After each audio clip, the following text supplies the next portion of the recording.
everybody, welcome back to the Claremont Classic Garage.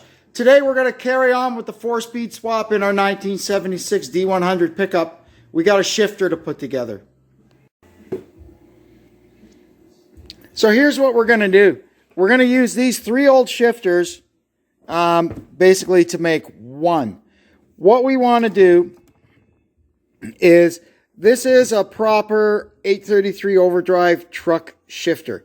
But there's some things that are happening with it. Number one, it's missing the rear plate here. So no problem. We got it from this old thing.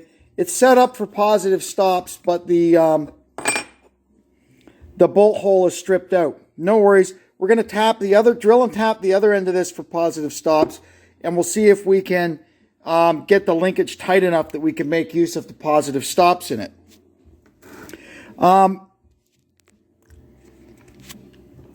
This one here is a replacement. It's a speed shop shifter. You can tell because it's got the large 1/2-inch holes for the nylon inserts.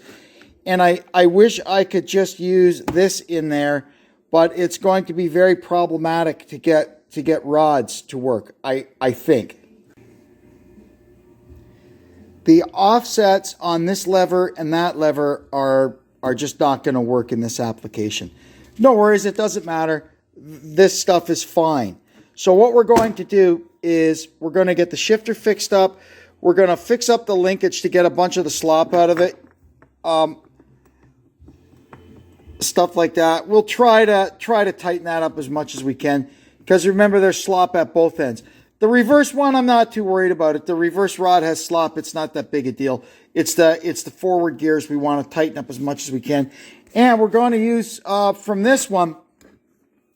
You can see here, this one is set up for a bolt-in stick, and we want to have a bolt-in stick in this, so we can. Here's more play we can eliminate. You can see there, this has got a push-in or a snap-in stick, and you can see, look how much play you've got in there. We want to get rid of that too. So together, we're going to learn about her shifters.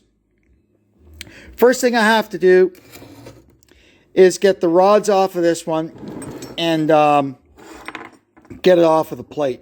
You can see here where I've put a rod end on here. That's one way to get rid of the plane, and I'll tell you that. And it's a greasable one. I don't think, though, I've got room. If I could figure out how to put a rod end on that one too, I'll do it. But it's kind of tight in there for a bolt and a nut and everything. Anyway, we'll cross that bridge when we get to it. First, I want to get everything apart and clean. Alrighty, so we got the stick out. You can see how it's held in. Down in here, there's a couple of little tabs that stick out and grab these. So you just stick a stiff feeler gauge down either side to kind of get those disengaged. You've got to make sure the stick is pushed right down, and then you can jiggle it out. It's in there pretty tight, but it comes out. Alright, so now there's a couple of things we got to take off. Number one, we've got to get this pivot sleeve out of here. I don't know what Hurst calls it. I'm sure it's got a proper name. So you just, out it comes. That's what holds the whole bloody works together. And then in order to get the assembly all out the bottom, we have to remove this little plate.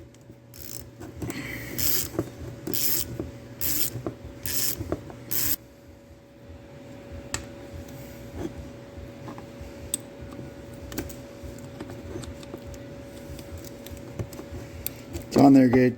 Years and years of grease and grossness have stuck it all together. There we go. All right. Now all of this stuff will just come out the bottom.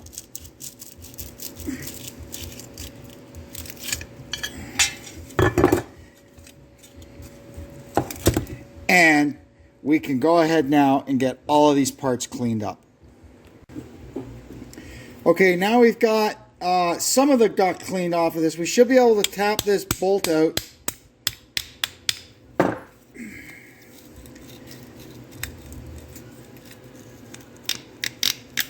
There we go. And now this guy should come out. I heard these things are pretty tricky. There's got to be something else in there holding this baby in. We'll figure it out. It might just be the grease and crud holding it together. Well, so I'm jiggling and wiggling, and then all of a sudden it was apart. So there you go. It's apart. Hopefully we'll be able to figure out how to put it back together. Okay, let me get this one apart now to get our bolt-in stick piece. Alrighty, here's the first thing I did wrong on the other one. I should knock these two roll pins out before I try to take it apart. So we're going to do that now. Whew, got it. Okay, now we're going to get this thing all cleaned up so it's ready to go back in our shifter.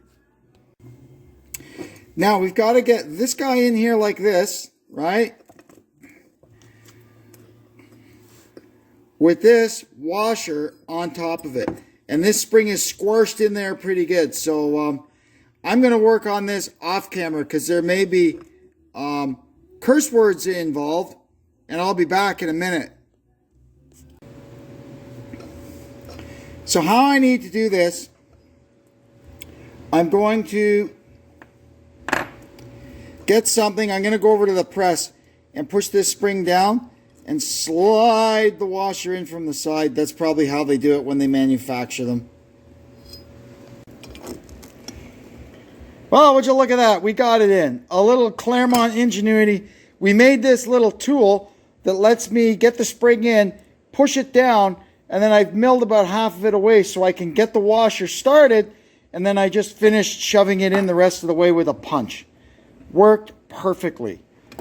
So now,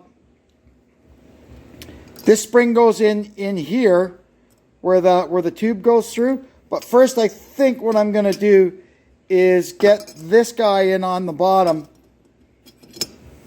He goes in through there and get the two roll pins put back in. Next we're going to squeeze this spring and push it up into here. And it'll stay centered by our sleeve here. There, once we've got that spring in there and put our sleeve back in, it should work like this. Nice and free. That's good. That's exactly what we're after. Okay, let's get this thing back together. So we're just going to start with, just going to put a few drops of oil.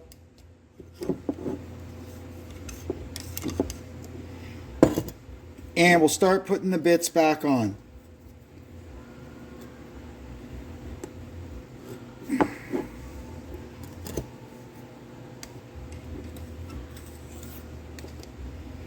Here's our reverse lever.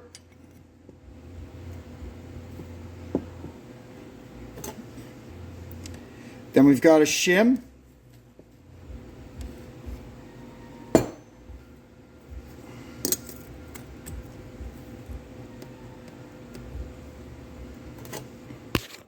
Whoa! Sorry. That was quite a ride, wasn't it? Then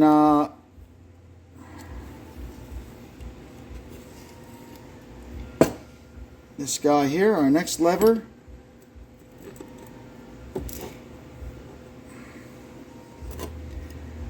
Then our last lever.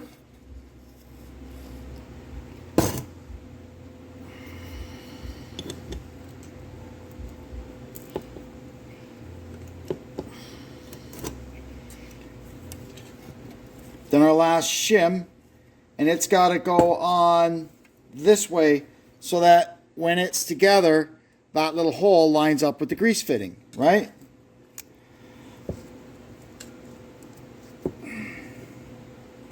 There we go. Now what we need to do, we have to slide, pull the sleeve out, and then slide this whole assembly into the shifter. That should be fun, eh? Well, we'll see how it goes. Oh, and we need to put a little oil in the back of the body there, and a little oil on this side here. Okay, that's good. This is the first time I've ever done this, so we're learning together, people.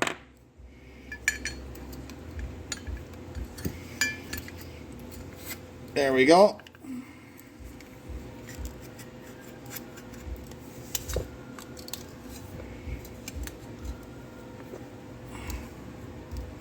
No, that's not working. Okay, plan B. I know what I have to do. I gotta get this all back in. What I have to do is I have to make like a little pin to hold this together while I assemble it into the housing. Or this is never gonna work. So, here's our little tool we made. It's just a little pin that I can put in here that will let me slide this thing in to the body.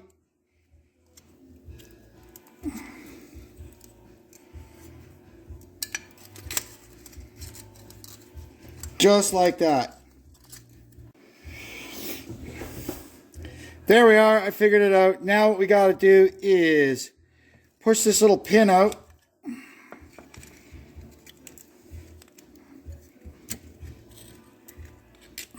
There we go. Whilst holding everything perfectly still. Ah, damn it, it fell down. There, I got a better hold of the bugger now. And then drop in our sleeve. Well, that didn't go exactly how I planned it. There we go.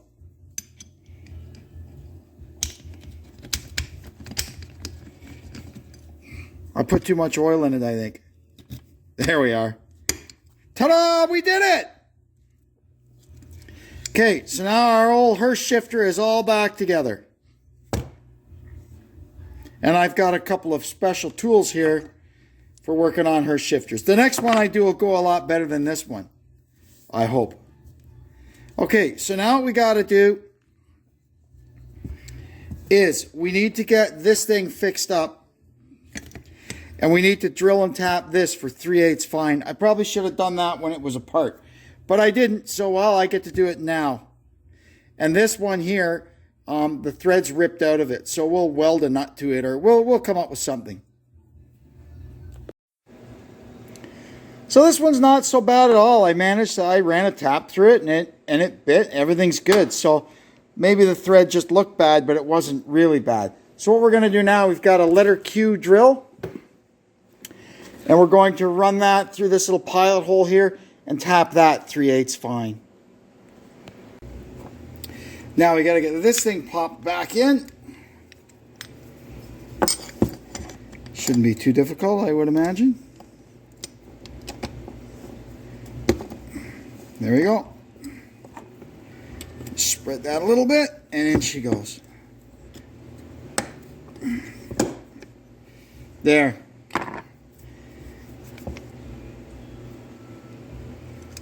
Oh, and we got to put this, we have to put this end of it back together too. So in order to do that, we need the little carriage bolt. And you can see here, look how they wear. So we're going to find the one that was in it before, not that one. So you can see it wears on this side. So we're going to put it in the other way around and get basically another life out of it. There. Once that's in, then we have to put the little tie bar on. Well, that needs to be cleaned up. Give me a sec. So that looks pretty good. I just stuck a stick. I think this is from a 340 duster on it, just to see how it works. And you can feel there's the detent over into the reverse gate, and then back. There's 1 and 2, and 3 and 4. It feels really good. You can see a little play there, but once we get it on and get that tightened up, a lot of that play will go away, and it's got to have some wiggle room. We've got that's a Hurst, well, it's just a piece of quarter rod bent in an L shape, but that's your Hurst alignment tool that lines everything up into neutral so you can adjust your shift rods. So that's pretty good. So what we're going to do now is get the plate cleaned up and get it mounted on the plate.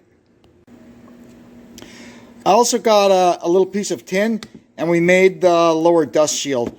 These things are always missing from Hurst shifters, but it's easy enough. It took us 5 minutes to make one and pop it in. You can also buy them too from any of the places that sell, you know, Mopar 4-speed stuff.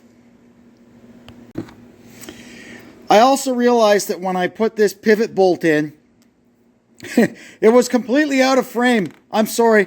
I kind of left it in so you could say, what the hell is he doing? I can't even see what he's talking about. Anyway, I've got this other one here. I'm going to show you what I was talking about. This is the carriage bolt that goes through there. And because the way that this part is spring-loaded, you can see here, it wears away this side of the bolt. So we could get a new bolt. That'd be easy enough. But all I did was I just flipped it 180 degrees and put it in so we could start wearing the new side. It's not like this thing is going to get 100,000 miles on it, at least as long as I own it. You know, it's just a toy. So that'll be fine. And we'll get lots of years of service out of it like that. Now I've gone ahead, we've got the bracket and the box attached to our transmission, and we could start working on the linkage. Like I've said before, everything we could possibly do to eliminate any play that we can is going to improve your shift quality, right? So so far we've welded up the shift forks inside the transmission because they were all worn. This, we switched it to a bolt-on stick to get rid of all the slop in that isolated stick. I hate those things. Now we're going to start working on the linkage. First thing we're going to do is get the reverse rod on. I'm not too worried about that. It doesn't get used all that much. There's very little wear, very little play in the reverse. So we're just going to basically clean that up and put it on and adjust it. So here's the first one, the reverse rod all set up. It's pretty easy to adjust these things. You put your 1/4-inch pin, that goes right through the 3 shift levers and into the back of the housing. That keeps everything in neutral. And then you just adjust it so that it just goes in, see? Perfect, that's how you want it. And then we'll put a washer and a new clip on the back. So now we'll just slide the pin back so it holds these two, but lets the reverse rod be free. And we'll see how it shifts in and out of reverse. Maybe I can get the tripod going. There. All right, so over the detent. There. There we go. And she's in reverse. Perfect. Now back over to normal. Okay, so we'll put our pin back in.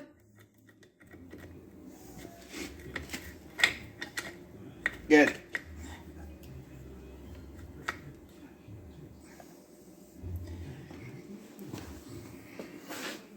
All right. Now we'll do the 1-2 rod. So now we're going to work on the 1-2 rod. You can see in there, there's a lot of play right there. So what happens with these things is that you can see the wear on this. These things wear away. What I've done on the 3/4 rod is I put a Heim joint on it.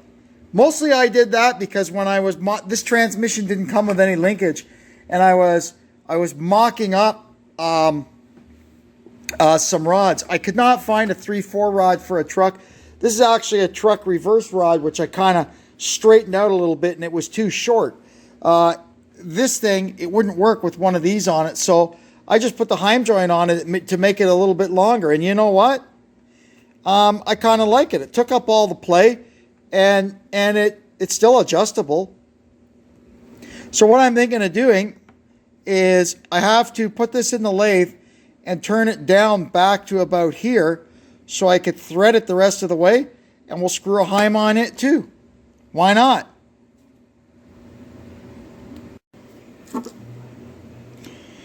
I was hoping that this thing was not as hard as it is. I put it in the lathe and I was going to turn this down so I could run the threads further down and then cut it off and use my heim joint on there. But that ain't happening. This thing is pretty darn hard. So we're going to go to plan B. What we're going to do is I'm going to braze this thing up.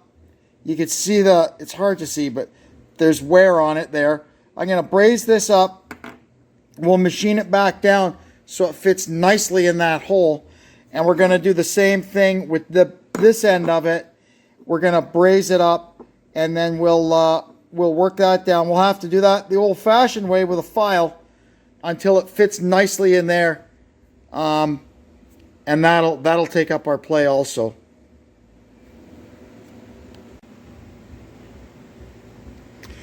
I was looking at this thing and I realized I had only one lever on it that was actually sort of correct. I don't have any levers, like the right levers for an overdrive in a pickup truck. So I've just been going through all my junk here, trying to find stuff that's the right ratios and kind of the right angles, right? So we're gaining on it. This reverse one could maybe be stood up a time. It could maybe use the next one that way, but it works. I've tried it. It works. That's fine. And then what I've decided I'm going to do, I'm going to do away with these things. And I've gone and I've brazed up all my pivot pins, and then we're going to custom fit them to where they have to be, and then it'll all look like, you know, like factory correct, you know. I like that. So we got to get these guys over to the lathe and get them turned down. Okay, so I got these things, I brazed them all up and machined them down, and now we're good. There is just the tiniest little bit of play, and because they're brazed, they're already basically tinned, so anytime they start to wear out, I just easily braze them up again and turn them down again. For the amount of miles this thing is going to see, this is just fine. Now we'll get the holes for the pins and the threads in them cleaned up. All right, we got the 1-2 rod in and adjusted up. Now I'll show you on the 3-4 rod. We've got our swivel nuts. They're all fixed up and back in with the clips on. They've got a really nice, you can see here, it's like a spring-loaded clip. It puts a little end play on it. I've got the end of this rod brazed up, and so we'll start filing it down until it fits nicely in the lever.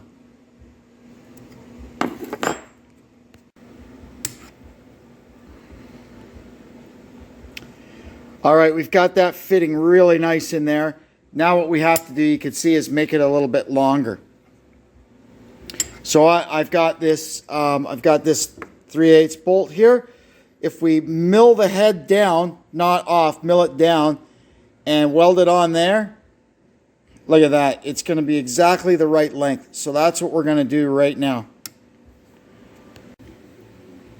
So here's our little extension, and it's going to go right on there like that, and that'll be perfect. And there it is. Now we just got to get it welded nice and straight. I want a really nice job. I've got it jigged up in this little piece of angle iron here to weld. I made a little shim to go behind it because these two things are different diameters. Looks pretty good how we've got it. So let's go and get her welded. Well, that came out pretty nice. So let's get it on and get it adjusted.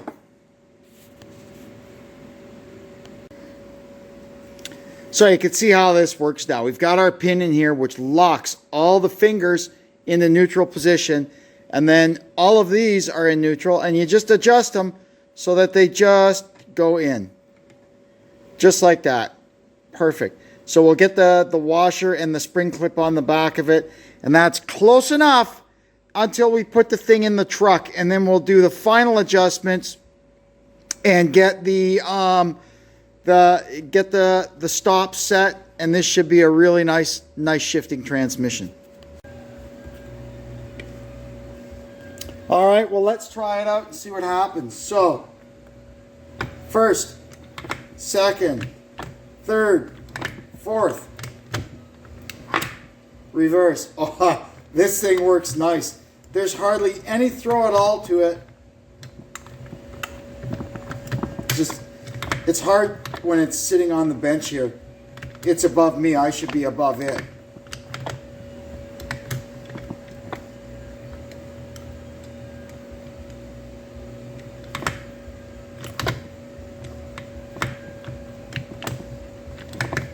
Yeah, wow, what a nice transmission. What a nice shifter. That all went pretty good. The last thing we have to figure out is, once it's in the truck, I got to figure out what to use for a stick. I've got the stock one, which is just kind of an ugly black stock stick. I've got this 340 Duster one. It's nice because it's got, you know, the Hearst stamping in the side. And I've got a flat one. They call it the bench seat stick. You'll see it a lot in 55, 56, 57 Chevys. Everybody uses this stick in those, and it might work in the truck. We'll see. Anyway, that's it for now. I'd like to thank you for coming out and checking out the Claremont Classic Garage today. Hope you'll come back and see us again. And until then, I'm Kevin saying so long for now.